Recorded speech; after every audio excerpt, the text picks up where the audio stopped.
البداية من حمام المسخوطين أو حمام الدباغ حاليا في ولاية جالمة، أسطورة طالما تداولتها الأجيال على مر السنين، تقول إن مسخا إلهيا حول البشر في غابر الأزمان إلى حجر. هو طريق النخيل المؤدي إلى حمام دباغ المعروف بحمام المسخوطين.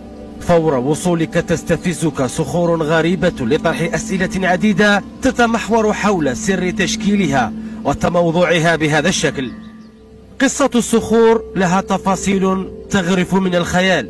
تقول إننا نقف على مكان كان مسرحا لحفل زواج بين أمير وأخته. حضر الحفل القاضي الممثل في هذه الصخرة والفرقة الموسيقية التي اتخذت لها مكانا في عقبة بوسعيدية لإحياء الحفل، وحتى القدر الذي كان يحضر فيه الطباخ وجبة الوليمة قبل أن تحدث الكارثة.